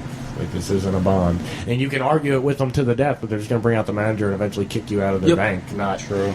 Not fucking say, well, let me honor your birth certificate. Now, the way that you can actually use this to your advantage, and it's one of the crazier things I've ever seen, but I've seen that it works. I've seen that it's worked for many people. Just don't tell too many people about it, or you're going to get your ass... Like, I can't do it. If I'm about to tell you about it, I'm not going to be able to use it for myself. I don't believe I'm going to be able to. I may still try one day. It's called V4F. Type into Google, V4F, pay my debts. It's basically a way that you send your bills... Your unpaid bills, whether it be your house bill, your car bill, you send them off to the IRS, and using V4F, the IRS takes the money that they have set aside from your bond or whatever, and they pay those bills for you. Called V4F. Look it up. The letter V, the number 4, the letter F. Just say, V4F, pay my debts. and you will lose your mind. It's a whole new rabbit hole to go to. I really think we should start calling this the 1,000,001 Rabbit Hole Show, because we open up 1,000,001 rabbit holes that people could go down. I didn't know about that. And spend the rest of their life on. You're not supposed to tell people. That's why I don't know about it. I ain't never going to tell you all about it. But now if I'm going to tell people about it, I'm going to tell our audience of all of 13 viewers what the B4F is, so they can use it themselves, and I may forego being able to use it myself. Right? And don't tell anybody you got it or you found out from me. Do your own research before you even try and claim you know anything. All right, you ready, guys? Social Security is not insurance or a contract, nor is there a trust fund. Our sources for that are Helvering versus Davis, 301 U.S. 619. Stewart Company versus Davis, 301 U.S. 548. See how much time we got? How much more time do we have? I've got 5 minutes. Got 4 minutes. It's what I gotta do. Just stop wasting time and get to the next one. I'm singing, Brian. It's never a waste of time. Number 13, your Social Security check comes directly from the IMF, which is an agency of the United Nations. This is our source. This is what it says. Look at it if you receive one. It should have written on the top left, United States Treasury. Okay. So your Social Security check is coming from the United States Treasury, which we've already established is the IMF. Yeah. All right, number 14, you own no property. Slaves can't own property. Read carefully the deed to the property you think is yours. You are listed as a tenant. The source for this, Senate Document 43, 73rd Congress, First Session. That one I've heard probably 100 times over, and I believe it to be true. Number 15, the most powerful court in America is not the United States Supreme Court, but the Supreme Court of Pennsylvania. Source for that is 42 PA CSA 502. Number 16, the King of England financially backed both sides of the Revolutionary War. Me and Brian, this is where it all kind of started, Brian, with these episodes. This is number 3. That he did. Source is Treaty of Versailles, July 16th, 1782, and the Treaty of Peace 8, Stat 80. Okay? Yep. Number 17, you cannot use the U.S. Constitution to defend yourself because you are not a party to it. Sources, Paddleford, Fay, and Company versus the mayor and alderman of the city of Savannah, Georgia. It says Savannah 14, Georgia, 438-520. Number 18, America is a British colony. What? Yep. The United States is a corporation, not a landmass, and it existed before the Revolutionary War, and the British troops did not leave until 1796. Sources, Respublica versus Swears, 1 Dallas 43, Treaty of Commerce, 8 Stat 116, Treaty of Peace, 8 Stat 80, IRS Publication 6209, Articles of Association, October 20th, 1774. That's a lot of stuff there, and that's going to be a fun one to look into, whoever gets that one. 19. Britain is owned by the Vatican. Source, Treaty of 1213. I believe that's true. Well, the Vatican is claimed to own the entire world. I believe all land and everything. 20. The Pope can abolish any law in the United States. The source, Elements of Ecclesiastical Law, Volume 1, 53 to 54, page 53 to 54. It's crazy. 21. A 1040 form is for tribute paid to Britain. IRS Publication 6209. And source, IRS Publication 6209. That's pretty cool. Number 22. The Pope claims to own the entire planet through the laws of conquest and discovery. The source, Papal Bulls of 1495 and 1493. Number 23. I don't know why it makes us all laugh. The Pope has ordered the genocide and enslavement of millions of people. The source, Papal Bulls of 1455 and 1493. Number 24, the Pope's laws are obligatory on everybody. Source, Benedict the 24th, De Sin Dios, Lib 9C 7N4 Patri 1844. The other source is Syllabus Prop 28, 29, 44. I'd say look at that one. The first one's a little hard. Number 25. We are slaves and own absolutely nothing. Not even what we think are our own children. It said it in capital letters. Source, Tillman versus Roberts, 108 SO 62. Van Coten versus Van Coten, 154 NE 146. Senate Document 43 and 73rd Congress First Session. Windhammer versus People, 13 NY Rep 378481. Oh my God, I know we're like winding down and right on the verge of pooping our pants. 1 minute. All right. No, we don't poop our pants. Stop it, guys. All right, number 26. Military dictator George Washington divided up the states, east states, into districts. Source: Messages and Papers of the Presidents, Volume 1, page 99, 1828 Dictionary for Definition of a State. 27. The people does not include you and me.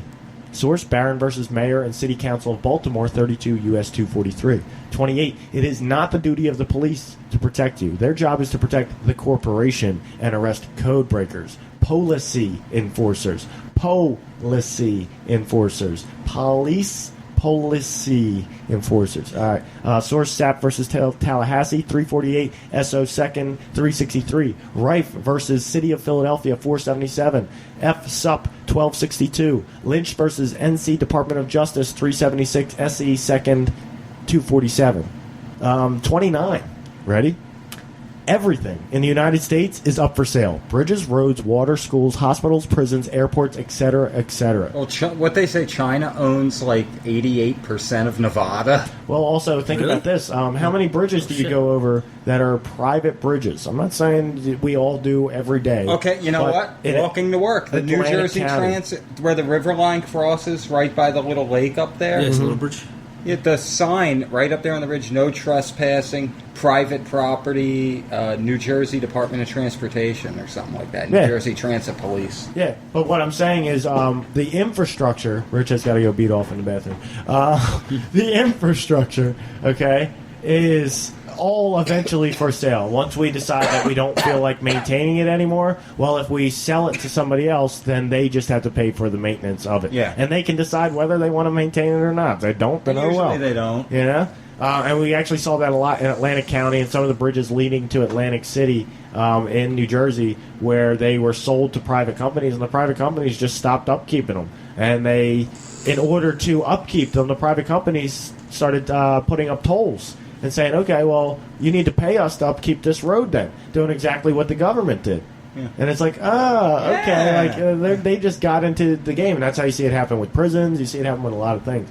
But let's see this, and whoever gets this one, this will be a fun one to look into. Before reading it, because he might not have heard it before. I don't know if he cares, but I will wait for him. I will. But in the meantime, ladies and gentlemen, we just hit you with 29 crazy facts. We did. We didn't even get to finish 29, so we've hit you with 28 and a half crazy fucking facts. Yep. Some crazy shit, because we still got number 30. Rich, what are you doing? Yo, don't kick my cat, man.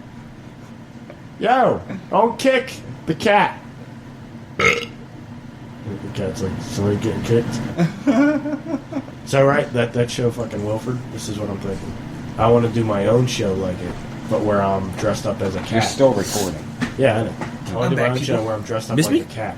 And, like, I'm somebody's pet cat. But I'm dressed up as me, and they only see me dressed up as a cat. Everybody else just sees a cat, and it's like he wants to do his own show like Wilfred, but where he's a cat. Where I like cough up, I throw up, and it's like, oh, are you okay? And I get like patted on the back, like, oh. I came in the wrong part of the wrong conversation. Nah, dude, being a cat would be fun. Knocking shit off the table, like, don't do that. Yeah, just knocking the fuck off. Okay, number 29. Number 29, continuing on, all right? Everything in the United States is up for sale, we said, right? Did anybody take time to check who bought Klamath Lake? Whoever looks into this one for part 4, I want to know what Klamath Lake is. Maybe it'll be me, who knows? But Klamath Lake, I'm guessing, got sold. Oh. And it was probably to a foreign company. Or to not a foreign company, maybe a foreign land or a foreign government, or a private company. It's funny how things get sold to private companies so easily. Oh, you know? We are not to be held responsible if any of our viewers get taken out while fact-checking any of these sources. Yeah, no, we're going to get taken out for giving people this shit. They're not going to get taken out. So watch your backs, boys. Watch your backs for the mans in blacks. I ain't afraid of nobody. Watch your backs for the man in blacks. All right, number 30. Last but not least, we are human capital. I don't even think if you got out this country, you'd escape the plantation, as Michael Heiss likes to call it. I don't think so. It's kind of a global plantation. It kind of is, but I guess really when you're an American citizen, when you're signed up as an American citizen... What is there, only 2 countries that aren't signed to the IMF? No, there's many countries that aren't signed on to the IMF. many countries who won't accept their austerity measures. That's what I was trying to say a few episodes back. I was talking about how the IMF, like, basically comes into a country, a poor country, and says, "Hey, we'll give you money. Just accept our ideas for you. Accept our restrictions for you." And it's austerity measures. Use it's this Koch brothers plan for your country. Well, they're basically requiring countries to be as poor as possible and to keep food from people and to like bread lines, shit like that. That's a good way to think about austerity measures and shit like that. So number 30, we are human capital. I didn't give you the source for number 29, okay? That they can sell anything, Executive Order 12803. Number 30, we are human capital. Source for that, Executive Order 13037, okay? And also take a look at, because this is another thing that I don't know if a lot of people know, it's a little bit off topic, but it's something that just popped in my head. What is it? The 1033 program. And how our military equipment that has already been used, that was just laying around, they said, you know what? Let's ship that off to cops. Let's give that to all the police departments so that they can use. And it's militarized our police to make our police think that they're fighting a war. And that was going on here long before the 1033 program was officially established, because you look back at like the Seattle riots. No, well, the 1033 program was established in 1990, I believe. Was it 90? Yeah. That long ago? I believe, actually, it was Reagan who established it. Oh, really? So it was earlier than that. Damn. Reagan I thought established it was the more 1033 recent. program. No, I believe it was opened up more. The like stockpiles that they had before that, it was like they were allowed to request, or police departments were allowed to request military equipment. I think that was before the 1033 program. That was kind of the system that was in place. They were allowed to request military equipment if they needed it, if there was like a high crime area or something like that. But after the 1033 program started, any surplus military shit, they just like kind of randomly handed out to police departments and just gave to random police departments. Hence how a town like Delran ends up with like a tank. It's like, what the fuck do they need a tank for? It's like a peaceful little suburban town. You don't need a fucking tank. I actually saw giving pictures. that shit. Cinnaminson had a massive armored personnel carrier with an LRAD on the top. That's what I'm saying. What is that? What is that necessary? Why does Cinnaminson need an armored LRAD vehicle? Do you want to know why? Do you want to know why?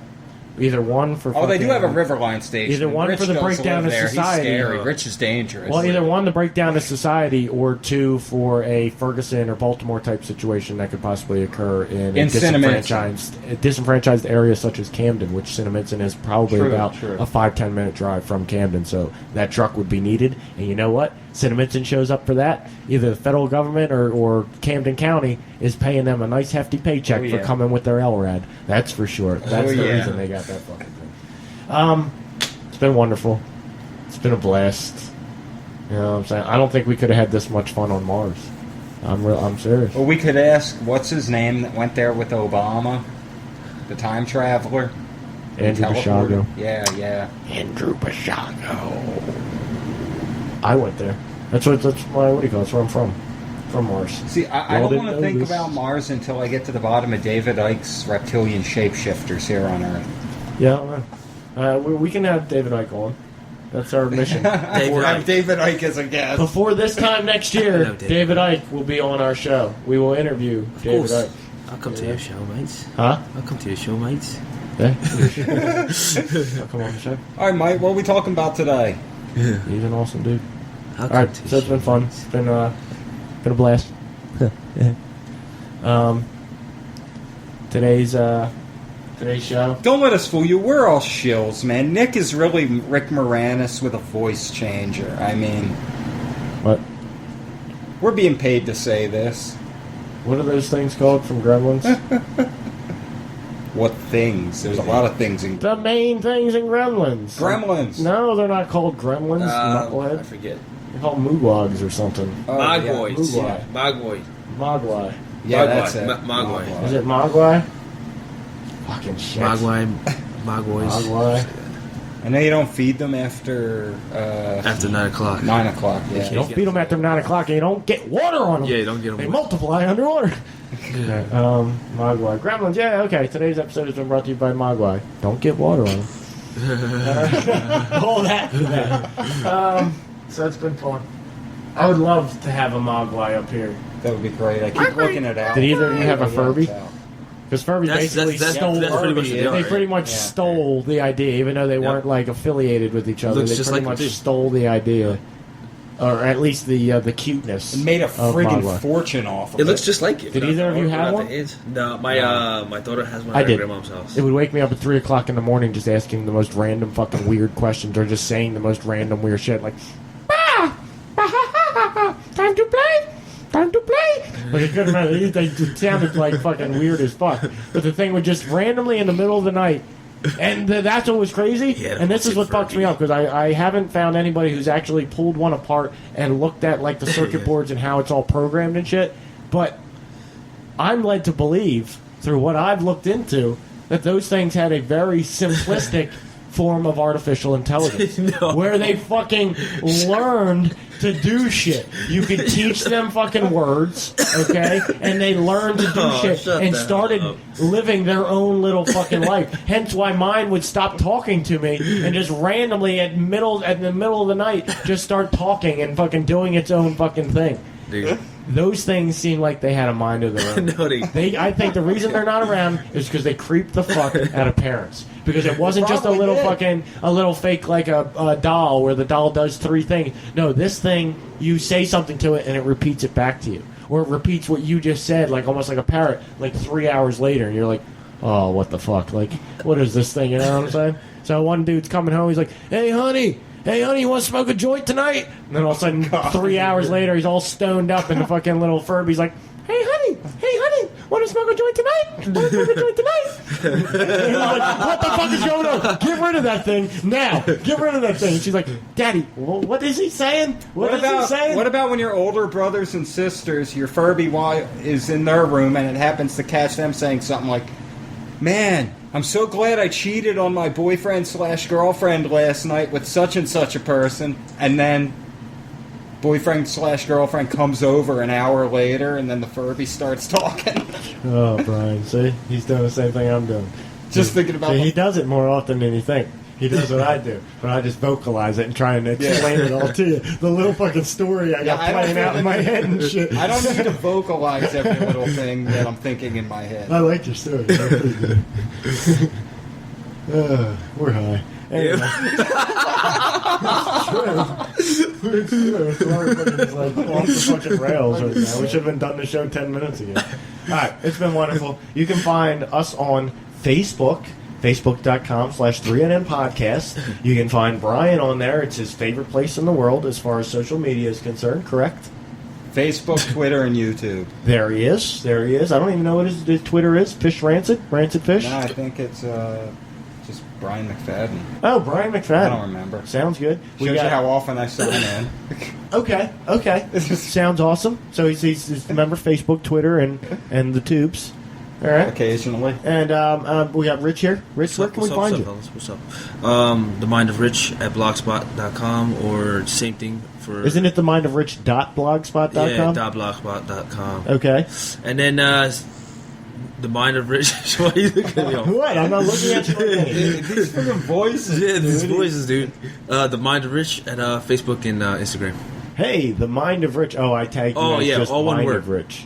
All one word. I just did Mind of Rich on Instagram and I tagged you. So there's some dude out there with the name Mind of Rich, like, who the fuck is this real Nick Tesla cat that's fucking adding me onto his shit? I don't want to see your house, dude. No. You found me on Instagram. I found you, son. No, but when I tried tagging you, I tried to put in the Mind, and it didn't bring up. It brought up the Mind Unleashed, fucking Conscious Evolution Network or whatever. Woohoo! Which is actually good shit. Check it out, everybody. So you can find Rich. He's awesome over here. Check out his art, dude. He's got fucking some awesome art. He's gonna have some 3NN art coming in a few weeks or so. Find me on Facebook.com/TheRealNickTesla, Instagram Real Nick Tesla, NickTesla.tumblr.com, and in your mother's bed tomorrow night. I'll stop. YouTube.com/where we lied to. Yeah, YouTube.com/where we lied to. The hubbub. Spreaker. Are we on iTunes We're on yet? Spreaker. Yo, we've been we're on on iTunes for like a month, Thought yo. so. You bitches with your iPhones fucking not wanting to FaceTime. If I don't have FaceTime and I don't have an iPhone, you won't download Skype. Fuck you, bitch. Get your iTunes out and download 3M Podcast. You know what I'm saying? We love you. All right. And hey, feel free to send me $29.99 plus tax, and I will tell you what's wrong with your life. All right? Send $29.99 plus tax to...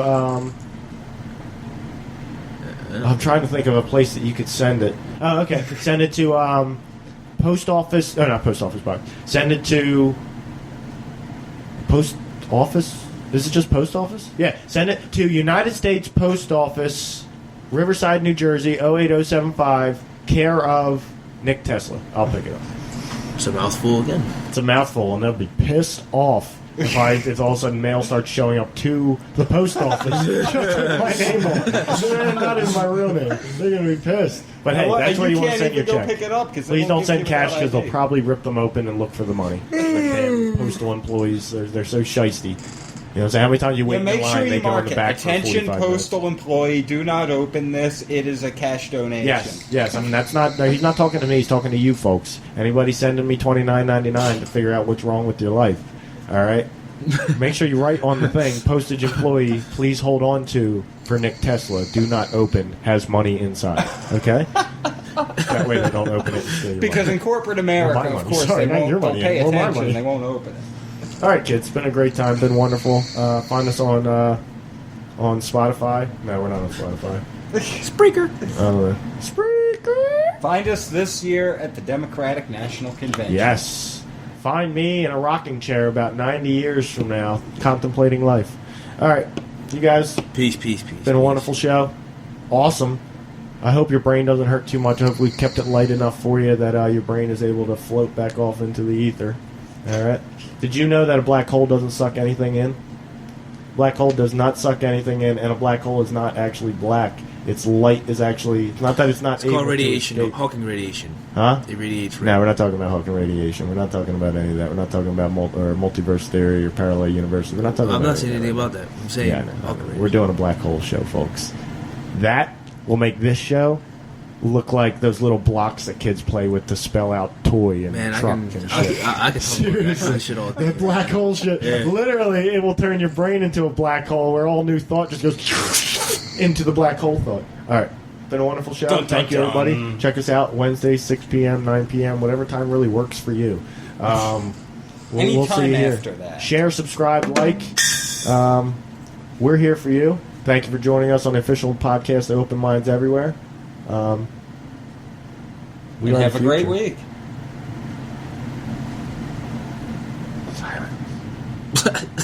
All right. Cool. Wonderful. Gotta get it pulled up.